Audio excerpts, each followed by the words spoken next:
Prime Minister, about the economic... Your scaremongering does not stop at the economy, does it? What comes first, World War III or the global Brexit recession?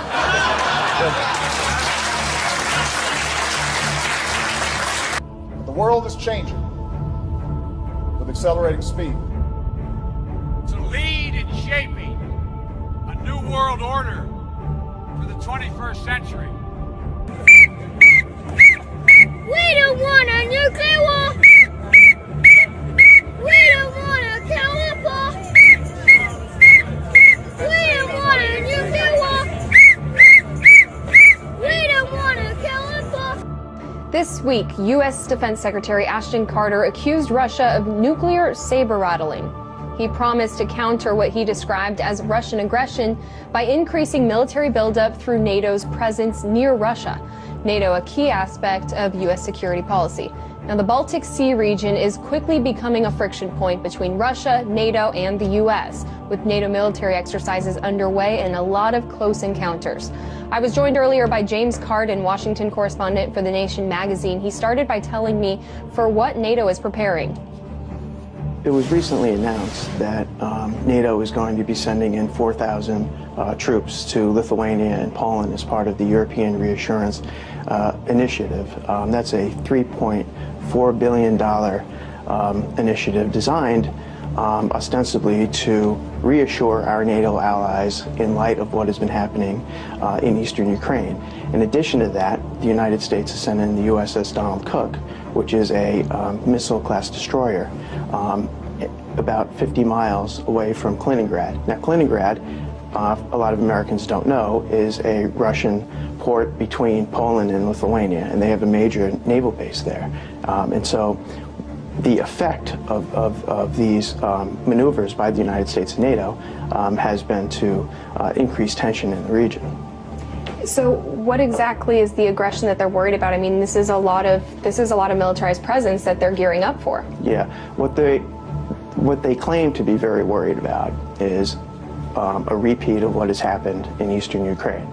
The entire Europe must calm down in the knowledge that the Pentagon would do anything in order to protect Europe from Russia. On Monday, the Pentagon deployed a pair of F-22 fighter jets to southeast Romania in an effort to deter hypothetical Russian aircraft. The US Air Force aircraft arrived at the air base on the Black Sea, less than 400 kilometers away from the Russian military stronghold of Sevastopol on the Crimean Peninsula. The US Air Force has deployed F-15 Eagle air superiority fighter aircraft to Iceland and the Netherlands. Several NATO countries as well as non-members, such as Finland and Sweden, are sending planes to Estonia for the first massive Air Force exercise to feature civilian airport aimed at training for interception of aircraft losing contact inside Finnish airspace. The two-day exercise called Ramstein Alo-1 will kick off at the Estonia's Amari Air Force Base next Thursday. It will be involving warplanes and air crews from Belgium, Spain,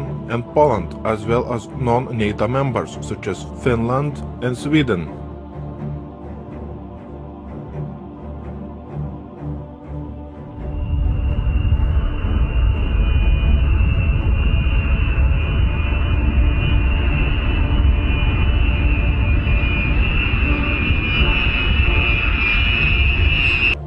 This is an emergency broadcast. This is a direct message to the Department of Defense, all four branches of the military, active duty, service members, veterans, their families, state governments, local governments, and the media. We are going to display 100% irrevocable proof that there is a global move, not just here, but all over the world, to militarize police and to put standing armies on the streets to suppress the population and to carry out political operations. It seems strange that at the same time when we have huge military drills, military hardware movement, and FEMA training in the US, in Europe we have 600 members of various European military forces recently conducted an exercise in the German North Rhine province ready to be deployed in the event of civil unrest or war. Why in the world Italy's streets would be patrolled by Chinese police? That shows a very strong message that Vatican will be partially protected by China during a major crisis. Finland Defense Minister Jussi Niinistö said Russia doesn't pose a threat to his country, but then why would Finnish government send a reminder to 900,000 soldiers to prepare for war with Russia? Because it's a mind game tactic used by the mainstream media. On top of that, additional 40 guided multiple launch rocket systems and warhead rockets worth $150 million sold to Finland, just in case NATO stockpiles military hardware in Norway. So we have what are called pre-position gear, both in caves and on ships, and it allows forces from the United States to come out and fall in on gear that is already forward deployed versus bringing all that gear with us. M1A1 tanks, amphibious assault vehicles, artillery, and logistics equipment support NATO allies. So any gear that is already forward deployed both reduces cost and speeds up our ability to support operations in crisis. So we're able to fall in on gear that is basically ready to go and respond to whatever that crisis may be. It always takes time to deploy forces to a certain area. When you have material, equipment, pre-position, you can fly in the personnel and you will be faster ready to conduct operations. So that's always an advantage to have that pre-position in stocks in Norway. The equipment will support Exercise Cold Response 16 starting later this month. We fit easily together when we are operating. The last 10-15 years we have been operating together in Afghanistan and other places. And when you move to Norway, you will always operate in 3 dimensions because we have a long coastline, we have land territory and the air. President Obama is back at the White House this morning after a week in the Middle East and Europe. Air Force One touched down Monday evening at Joint Base Andrews outside Washington. We spoke with the president yesterday in Germany in a wide-ranging interview. He had just announced 250 more American troops will go to Syria. They will help in the fight against ISIS, also known as ISIL. Us dismantling ISIL is a priority, and although we are not going to be sending ground troops in to fight, we are going to try to find out what works and then double down. And one of the things that's worked so far is us putting special forces in for training and advising of local forces, but also intelligence gathering. Let me pivot to China. Your Secretary of Defense has been in the region. How aggressive do you see the action in the South China Sea? And do you worry that they will cross some line in which you'll have to respond more aggressively? I've been consistent since I've been president in believing that a productive, candid relationship between the United States and China is vital, not just to our 2 countries, but to world peace and security. We're a lot better off with a China that feels confident. It's not a zero-sum game. It's not a zero-sum game. What is true, though, is that they have a tendency to view some of the immediate regional issues or disputes as a zero-sum game. So with respect to the South China Sea, rather than operate under international norms and rules, their attitude is we're the biggest kids around here and we're going to push aside the Philippines or the Vietnamese. But it doesn't mean that we're trying to act against China. We just want them to be partners with us. And where they break out of international rules and norms, we're going to hold them to account. And what about North Korea, finally? North Korea is a massive challenge. Our first priority is to protect the American people and our allies, Republic of Korea, Japan, that are vulnerable to the provocative actions that North Korea is engaging in. They are erratic enough. Their leader is personally irresponsible enough that we don't want them getting close. But it's not something that lends itself to an easy solution. We could obviously destroy North Korea with our arsenals, but aside from the humanitarian costs of that, they are right next door to our vital ally, Republic of Korea. One of the things that we have been doing is spending a lot more time positioning our missile defense systems so that even as we try to resolve the underlying problem of nuclear development inside of North Korea, we're also setting up a shield that can at least block the relatively low-level threats that they're posing right now.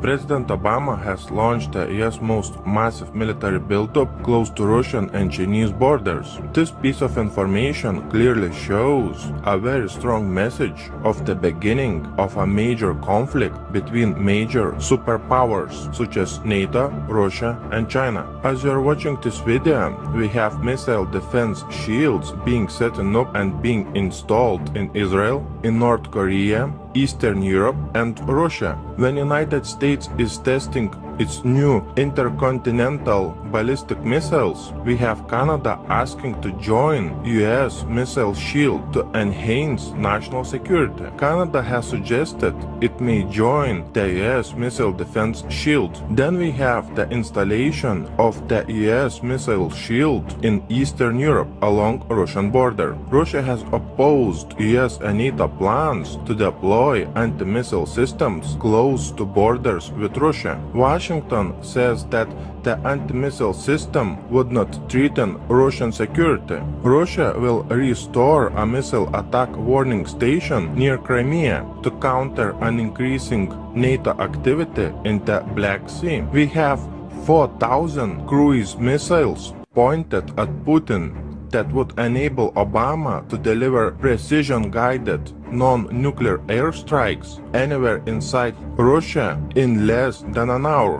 When Putin calling Obama's new missile shield in Eastern Europe along Russian border a direct threat, we have Poland setting up a new missile shield. And then we have Romania setting up a new missile shield. We have US anti-missile base in Poland put by Obama, and in Kaliningrad we have Putin threatening to put nuclear missiles there. We have Putin activating S-400 defense systems all around Russian border with Eastern Europe, and we have nuclear missile systems patrolling Moscow streets. We have Norway and the US planning to establish a new military radar post in Vardø, Finnmark, in addition to the already existing US Globus 2 radar system. Let me show you on the map where all the missile defense shields are being set up and being installed in Eastern Europe. Just look at this map. Here we have Putin in Moscow, placing S-400 defense systems all around Moscow, and we have some in Kaliningrad. Here we have Obama setting up a missile defense shield in Poland and Romania, and putting radars in Norway. And in all these countries we have NATO and US military training at unprecedented scale. Watch my new video on military training and military hardware movement by Putin and by Obama in these countries. The link to my new video, as always, will be below in the description box. Just a little bit more than 70 years ago, we had a great war between major superpowers. Today, in the same place, on the same map, we have the same superpowers in the face of NATO and Russia preparing for a major war. Just remember, only a little bit more than 70 years ago, in the same place on this map, millions and millions of people died fighting for the same forces that are preparing a major conflict today. My biggest concern is that during World War II, there was no nuclear weapons available in such a big amount that is available today. And in the same place on this map, there was no nuclear power plants, so the war was limited in scope.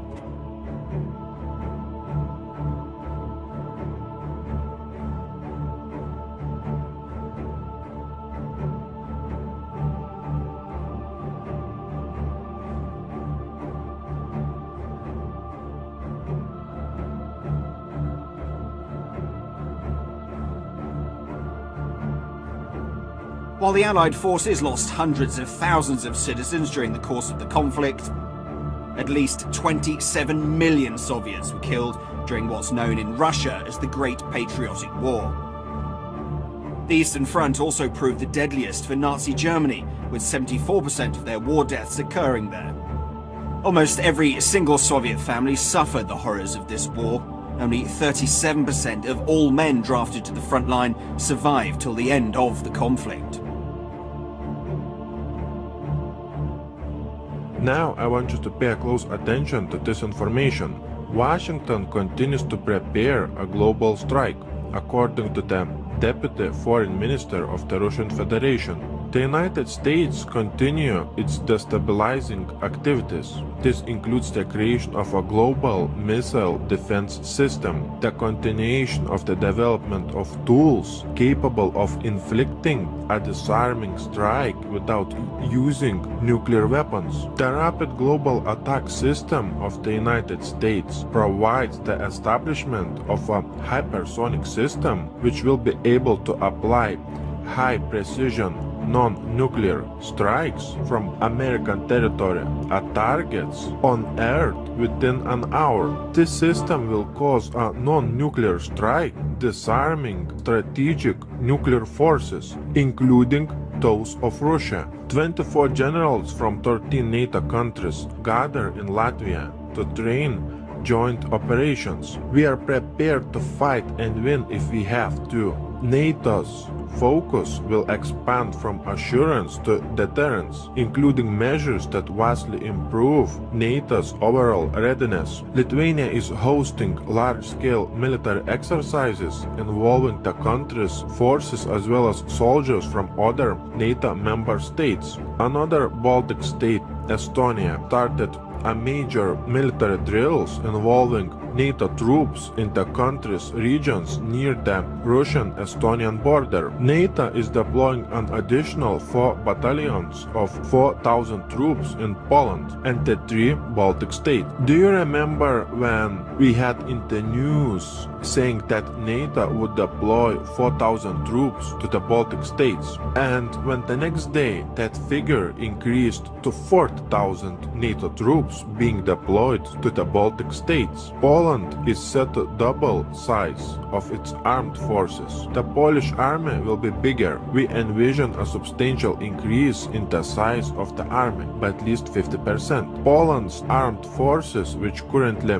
have around 95,000 personnel, would grow to 150,000 personnel. Poland launched an ambitious 10-year defense project aimed at upgrading its military forces. According to Deputy Defense Minister Czesław Mroczek, in April 2016, Poland would choose a supplier of anti-missile defense system, which will reportedly cost around $10 billion. In total, Poland was planning to spend around $42 billion on its military upgrade over the next 10 years. Poland's military modernization program includes a missile defense shield, anti-aircraft systems, submarines, combat drones, armored personnel carriers. The Georgian army has begun the 2-week Nobel partner military exercises together with American and British forces. We're already going under a form of martial law. So let me show you some of the news we already went to in our earlier report. Then I'll go to a smattering of the other evidence right here. Much of it from the Department of Defense's own website. You have massive military gear being cached, armored vehicles, machine guns, helicopters, night vision, Humvees, with the police departments around the country. California has gotten the majority of it, along with Oklahoma and other areas to population. Texas has gotten double what California's gotten, and we have 10 million less than them. Oklahoma got basically double what California got, even though the crime rates are very low, because it's about suppressing the patriot population, just like they have on the map in Jade Helm showing Texas, Utah, and other areas as hostile. This is pre-caching to fight real Americans that won't go along with gun confiscation, you name it. Now, when you see Infowars.com articles I'm going to show you, you can go directly to the site, click on it, and go to the Department of Defense's site. DoD training manual, extremist founding fathers would not be welcome in today's military. Close quote. Army-sponsored report suggests new police force. That's WorldNet Daily. What's that out of? A stability police force for the United States, RAND Corporation. This is the martial law plan that I've been covering for 18 years.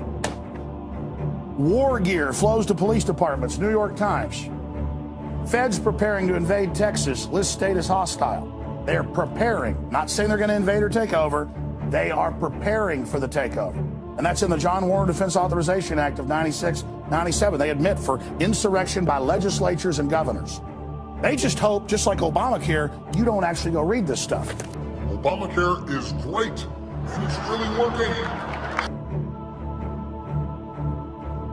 We have to make sure America writes the rules of the global economy. Because if we don't write the rules for trade around the world, guess what? China will.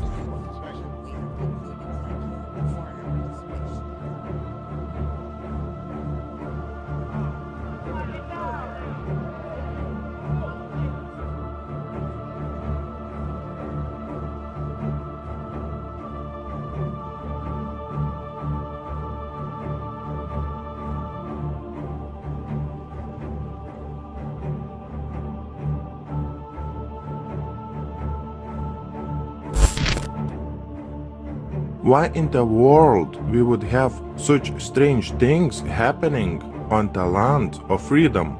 What is very strange is that we have FEMA conducting biggest drills ever inside the US. We have all those FEMA executive orders set in place. We have Walmarts closed and being converted into detention centers according to some videos on YouTube. We have an unprecedented military hardware movement inside the US. We have this movie Armageddon coming out on Friday the 13th. We have another movie called X-Men Apocalypse. We have FEMA and DHS conducting riot control drills. On top of that, do you remember those articles saying that DHS has purchased more than 2 billion rounds of ammunition, which is enough to fight a war for 10 years? Do you remember those articles saying that US government has purchased 30,000 guillotines? Do you remember red, blue, green lists? Do you remember FEMA coffins? When at the same time we have US and NATO setting up and activating missile defense shields in Eastern Europe, on Russia's doorstep, also in North Korea and inside the US. What do you think? Please share your thoughts by leaving a comment below this video.